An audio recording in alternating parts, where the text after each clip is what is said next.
Welcome to this tour, and we begin here in what's now the Garden of Rest, but was the site of the third parish chapel.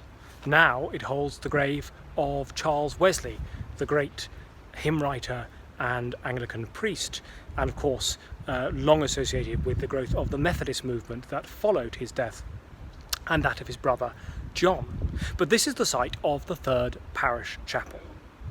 It had got from the second its name, that of St Mary, the mother of Jesus, and running as it did next to the river Tyburn, gave this whole area its name. St Mary by the river, by the Bourne, the Tyburn, St Marylebone. It stands on a significant site because here also is the original manor house of Tyburn, or the site thereof, which would have been just over there where the Conran shop is today. And just down the high street from where I am now was the entrance to the Marylebone Pleasure Gardens, a place of fun and a den of iniquity. At the time, Marylebone really wasn't a very special area. It was just a little backwater village on the outside of London, but that was soon to change.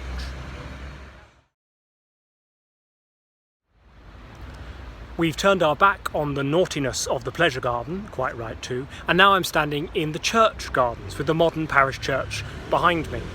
I said that the area was about to change, and it's true. The road was extended from the manor of Tyburn to that of Tottenham Court at Tottenham Court Road and renamed Oxford Street. And the population exploded, consuming this little village of Marylebone. It went in just a few short years from 1739 to 1795 from a little under 600 dwellings, 577, to 6,200.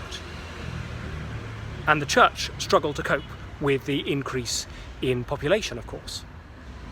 Today's parish priest is the rector, Father Stephen Evans, but from 1711 to 1724 it was the Reverend Randolph Ford. His diary reads like this. One Sunday, in the morning, married 6 couples, then read the whole of the prayers and preached. After that, churched 6 women. In the afternoon, read prayers and preached. Christened 32 children, 6 at home, the rest in the font. Buried 13 corpses, read the distinct service over each of them separately.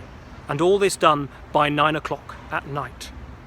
Clearly, the church was struggling to keep at the rate at which the area was expanding and was breeding, marrying and dying. We're still in the gardens of the parish church. Behind me is the apse of the present church and our wonderful school, the St Marylebone School, one of our 2 secondary schools. We're still here, but we're now in the footsteps of the Duke of Portland, for it was he, in 1810, who gave the land for the building of a new parish church, one big enough to seat and accommodate all the new people who were being born and living in the area. It had to seat 1,600 people, and Thomas Hardwick, a parishioner, was engaged to build it. You can see the monumental scale of the parish church here from outside, and also the rather grand carriageway with the circular driveway and 2 entrances that would lead to this door, the private entrance of the Duke himself, so that he didn't have to come in with all of the rest of God's people on a Sunday morning. Let's follow him through the door. We followed the Duke all the way up the stairs into his box, much like a theatre box. Patrons often had boxes, if they were particularly grand and rich enough, with lovely fireplaces, from which they could overlook the heart of the liturgy going on below, and also stay away from the smelly, dirty peasants. Quite. The church then would have had not just the gallery that you see now running around the middle, and the 2 galleries at the back, but also a full second gallery stretching right across where the organ is and all the way around where the windows are today. The effect would have been darkening and quite austere, so no wonder the Duke would rather worship on a Sunday morning up here where there is plenteous light and probably a little less smelly.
Here we are at the top of the parish church, the magnificent ceiling just above us and all the way below expands the building. We're in what remains of those upper galleries that would have stretched all the way around the outside. And you can see now in fine form the apse of the church, the curved altar end, which actually wasn't built with this original building, finished in 1817, but in 1883. Before then, it would have been a flat end with a much smaller altar. That apse, in all its beauty, completed the building, we like to think, some years later. The ceiling is magnificent. It is 63 feet, and above it, the roof cavity underneath the roof. It's requiring some serious work at the moment, and is one of the larger portions of our Changing Lives project, which we're going to hear a little bit about now. Hello, my name's Tristram Hunt. I'm a member of the congregation of St Marylebone Parish Church and also patron of the Changing Lives campaign. During this period of lockdown, we've all felt just how important our physical health, our mental resilience, our sense of community is. And when that's taken away from us, we understand the need for it all the more. And that's what the Changing Lives programme is all about. Ensuring that Marylebone Parish Church retains this essential place within the community, supporting our NHS, providing outstanding education, offering a sense of community and belonging in an often isolated and fast-moving society, and also providing a sense of connection to the past and understanding of that past.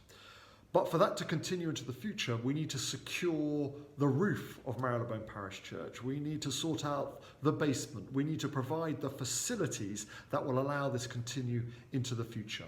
So Changing Lives becomes all the more important, in my mind, after the COVID-19 crisis. And we look forward to working with you and your help to ensure that Marylebone Parish Church achieves that vital role within the community long into the future. Thank you. This is perhaps the grandest and probably the most expensive parish church ever built. Hardwick, the architect, estimated that the 1817 building would cost £2,600, an enormous sum. In the end, it cost £62,411. Mind-boggling. And this is where the money originally went. Over the way, we can see the entrance to Regent's Park at the York Gate and Thomas Nash's magnificent buildings and planning.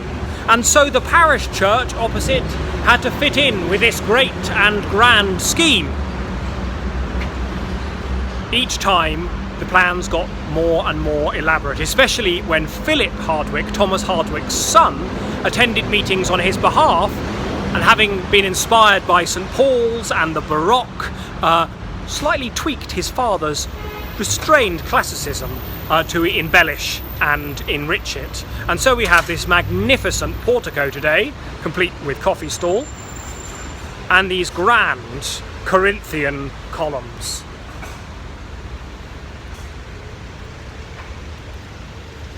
It truly is an amazing feature here on one of London's busiest roads. This magnificent building and the wonderful area to which it gave its name, of course, entered public imagination. Charles Dickens lived on a house where that modern building stands now. Unfortunately, his house was torn down after the Second World War. In his novel Dombey and Son, the baptism of Paul happens here, as indeed Dickens' own son was baptised, and the account is barely fictionalised, really just describing the baptism of Charles Dickens' own son. Lots of other things happened here, or St Marylebone was the backdrop for them, the rake's progress, paintings aplenty, and wonderfully, the marriage of Elizabeth Barrett and Robert Browning. They eloped here, were secretly wed, and escaped from here, despite her tyrannical father, to live a long and happy married life together. A true love story that's part of this great love story, that's part of the greatest story, the greatest love story ever told, that of God's love for us, of which our 900 years is a wonderful chapter. While we've got famous people on our mind, let's hear a little bit about some of the really interesting people who featured in the life of St Marylebone's first 900 years. Hi, I'm Maddie. I work alongside Rachel and Ginny on the Changing Lives project. One of my main roles is to share all the history and heritage of St Marylebone, the interesting little stories, all the famous people that lived there, all the famous weddings that happened, all the famous births, of which there are many. So on doing this, I was really excited to share my favourite St Marylebone story. So my story is about Lady Elizabeth Cavendish. In 1669, Lady Elizabeth Cavendish married Christopher Monk, who was later the Duke of Albemarle. So Christopher died in 1688, leaving obviously his title, his legacy, and a small fortune to Elizabeth. So she, with this new sort of life and this new money that she'd inherited, she decided she could possibly marry someone who wasn't royalty. Then enter Ralph Montague, who was the first Duke of Montague. He wasn't royalty, he had to come up with a different plan. He aimed to convince her that he was the Emperor of China. So he dressed in exotic silk robes, he got his staff to sort of play along, and he actually managed to convince her. They married in 1692. Shortly after they married, they moved to Montague House, which was then the former much larger borough of Marylebone. Ralph died in 1709, but the lie did not end there, as his servants and staff and stayed in character throughout the rest of Elizabeth's life, sort of approaching her on bending knee and keeping sort of the feel that they were the Emperor and Empress of China. So this has happened until Elizabeth died in 1734, and she was buried in Westminster. We've come back upstairs, and this time we're going up some more stairs to above the ceiling, past the ropes for the bells and the mechanism of the ticking clock. We can see out across that magnificent ceiling, reaching out in front of us, held up by plaster threads attached to these wooden beams. This, one of London's great ceilings, is in desperate need of saving, as is the roof above me, which, a replacement for the bomb-damaged roof before, has now come to the end of its life. If this building is to remain open, we need to protect it to serve future generations.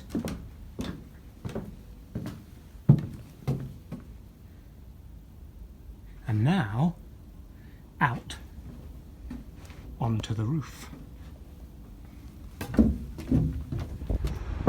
Behind me in our churchyard, our outstanding school that we love so much, and now if I turn round across the roof, perhaps St Marylebone's greatest icon, the one that so many know us for in and around our city. The ones who Kenneth Williams, the British actor, from his flat just down the road at Baker Street called the Golden Ladies, the caryatids of our bell and clock tower. And if I edge around the roof, we'll soon have a magnificent view of Regent's Park. There, the tower with its clock, the golden caryatid shining angelic protection over all our city and parish, and the park and the north beyond. Hi, my name's Ginny Walton and I'm the Activity Manager here at St Marylebone as part of our Changing Lives project.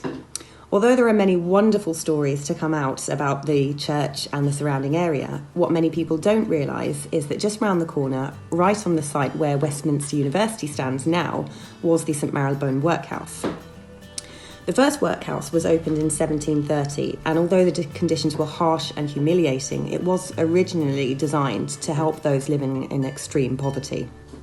The inmates soon outgrew this, and it was a rented property, so in 1752, the parish, or the vestry, decided to build their own workhouse. But again, due to rapid urbanisation at this time, the workhouse soon became infested with rats and a huge amount of overcrowding. So later, in 1774, the vestry decided to build an even larger one. This workhouse was designed to accommodate 300 people, but again, due to constant urbanisation and overcrowding, the church had to continually build on this workhouse. And by 1841, it could house 1,500 people and up to 300 in its infirmary. The numbers kept expanding, and at its peak, the workhouse could hold 2,264 inmates. As you can imagine, the workhouse was full of really sad stories and some tragic events. But my favourite story to come out from the workhouse is about a monster plum pudding. In the 1860s, due to the American Civil War, cotton workers in Manchester were seriously struggling with supplies. And the United Cook Society of London decided to step in and see how they could help. Now, because the workhouse was set up for mass catering, it was seen as the perfect place to create a monster plum pudding to send to their friends in the north. The finished pudding was over 10 feet in circumference, and the list of ingredients was enormous. It contained 130 pounds of currants, 130 pounds of sultanas, 210 pounds of flour, 130 pounds of suet, 80 pounds of peel, 80 pounds of sugar, 1,040 eggs, 8 gallons of ale, 4 pounds of mixed spice and 1 pound of ground ginger. And the final result weighed in at 900 pounds. The actual pudding itself was so large it had to be shipped up to Manchester on a canal boat. Now to go from top to bottom. St Marylebone Parish Church is a parish church like no other, but in lots of ways it is also a normal parish church. And by that I mean it's here for everybody. We're here to serve all the people of no faiths, every faith and none in our parish of St Marylebone.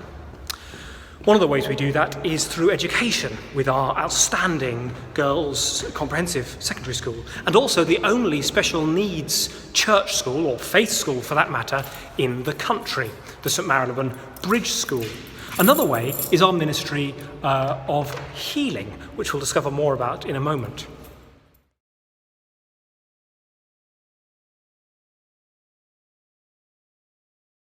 On our way down to the crypt, we've stopped briefly here at the heart of the church. It is the apse, which, as we've said, was not part of the original design, but Canon Baker, the parish priest here in 1882, felt that the original east end of the church, actually at the geographical south end of the building, was uninspiring and dark and gloomy, and was probably right. So, 1883, Thomas Harris gave the people and church of St Marylebone this wonderful apsodical end, Alleluia, Alleluia, Alleluia, written around the top, Christ enthroned in glory with 24 elders, angels and archangels, complete with all their instruments, just as described in the 4th chapter of the Revelation to St John the Divine, the last book of the New Testament. And this glorious space leaves us in no doubt of what this building is really for. It's the worship of God, and it's for the people of God to gather as we journey on our way home to heaven, through the death and resurrection of Jesus to our true homeland above. The beautiful mosaics at the bottom of the altar here and the steps, and these wonderful mosaics around in a frieze past the Aumbry where the Blessed Sacrament is reserved, that with words from St John's Gospel, chapter 6, the living bread which came down from heaven, he that cometh to me shall never hunger. And the 4 evangelists, depicted with their symbolic beasts, Matthew, Mark, Luke and John, just as they are above there, at the foot of the throne. Wonderful. This mosaic of the crucifixion, of course, inspiring the great Sir John Stainer to write his possibly most famous oratorio, The Crucifixion, written for here, for William Hodge, the director of music, and for the choir of this place. Still today, we have the most wonderful choir. We're so blessed with our wonderful choir, 3 of whom have sung here for a combined time of 90 years, 30 years each. And every Sunday, the choral Eucharist is a feast of some of the best music available for the worshipping people of God in this great city of London.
On our way back to the rear of the church to go down to the crypt, we pass this window of Our Lady of Tyburn, and here we see the Tyburn River with the words, "Let it be unto me according to thy word, fiat secundum verbum tuum," which was the motto of the London Borough of St Marylebone, now consumed into the city of Westminster as we know it. And we see this is the crest of the London Borough of St Marylebone, which sits on top of the old St Marylebone Town Hall, now used for weddings, just down the Marylebone Road from the parish church. So here is Our Lady of Tyburn, Our Lady of the River, holding out her son to the world, just as Mary did then, and as she does even today, as the mother of all Christians and Queen of Heaven. This modern window sits apart from the other windows in the church, most of which have, as this window does here, broken glass as its surround. And this window tells us that the original stained glass windows were blown out during the war, and the pieces picked up from among the pews by parishioners and children from our schools and saved, so that after the war, the clear, or mainly clear glass windows could be put in with these beautiful surrounds of technicolor, a kaleidoscope of faces and hands and urns and features and all the rest of it. There's something stunning about the fact that something so broken and so tragic can, by God's grace, become something beautiful for him and for his church. They are a lovely feature of the modern history of our parish church.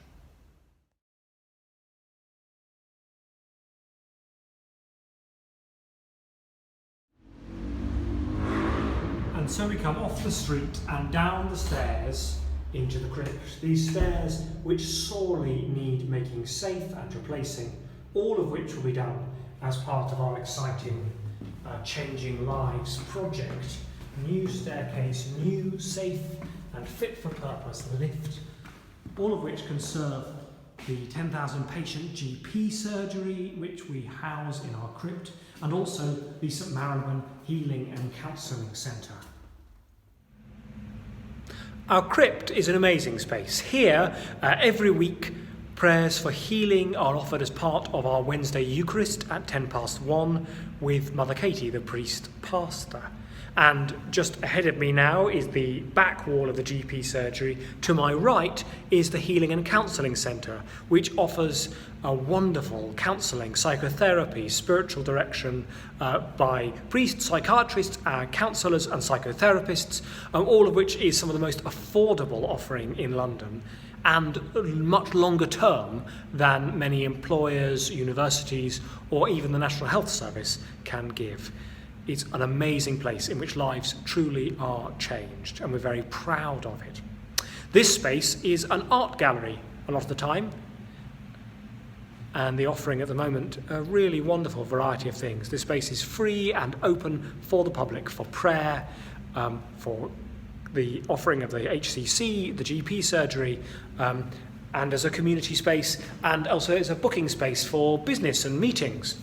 We're also lucky to have a very beautiful crypt sacrament chapel, which is used for the daily offices of the clergy team here. The public are welcome to come and pray with us in normal times for morning prayer and evening prayer each day, and the Friday Eucharist happens in this rather beautiful chapel as well. It is my favourite part of the building. If a building could give you a hug, this is it.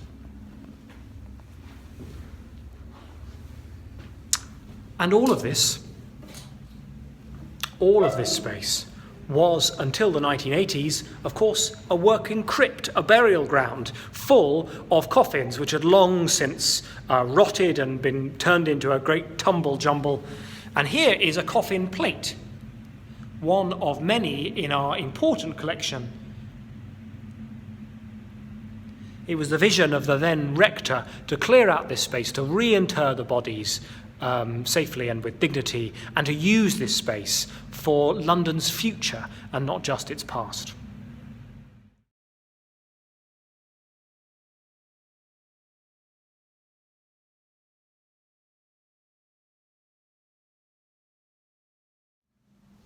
I hope you've enjoyed this little tour of St Marylebone Parish Church. It's just a shame we can't do it in person, and we look forward very much to the amazing stories that this place holds, the even more amazing story of which it is a part, continuing with all of us in it together where we should be, here at the heart of our community in St Marylebone Parish Church. So in the meantime, stay safe, God bless, and we look forward to being together soon. Please do see our website for virtual church and virtual community activities and lots of other things that are going on at the moment. In the meantime, God bless you. Of course, it wasn't just the 3rd Earl of Beecham's coffin plate that we saw as we went around the church today. It was also these wonderful bottles of our own Marylebone gin, named after and inspired by the pleasure gardens, which we spoke of right at the beginning of the tour. How many bottles did you spot in the background, and where were they? There are wonderful prizes to be won.